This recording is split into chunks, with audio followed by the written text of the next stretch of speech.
Babala naman ang Isabela Highway Patrol Group sa publiko laban sa posibilidad na makabili ng karnap o nakaw na sasakyan sa mga online marketplace.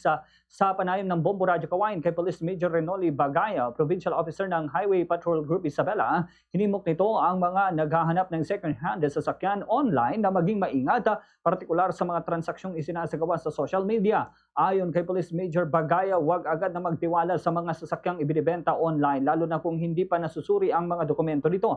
Maaari umanong magtungo ang mga mamimili sa tanggapan ng HPG upang ipa-verify ang mga papeles at matiyak na legitimo ang pagkakakilanlan at dokumentasyon ng sasakyan. Binigyang diin ng opisyal na dapat maging red flag sa mamimili kung walang maipakitang kompletong dokumento ang nagbebenta dahil posibleng nakaw ang sasakyan o peke ang mga papeles.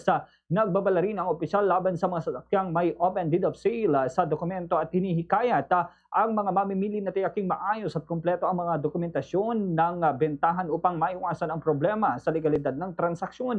Git pa ni Police Major Bagayaw, hindi dapat mababang presyo o magandang kondisyon lamang ng sasakyan ang maging basihan ng pagbili, kundi higit sa lahat ay ang pagiging lehitimo ng mga dokumento at pagkakakilanlan ng sasakyan. Ganito ang bahagi ng pahayag ni Police Major Renoli Bagayaw.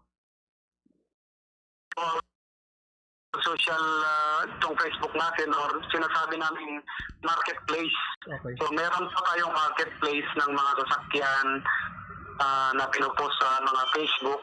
So sa lahat po ng mga kababayan natin na gustong bumili ng mga sasakyan, lalong-lalo na po itong mga second hand, ay mag-ingat po tayo.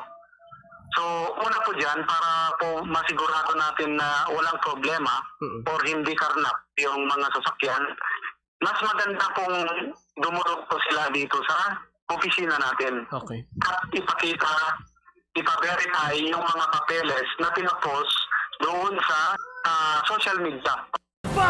Sa Radyo Bombo!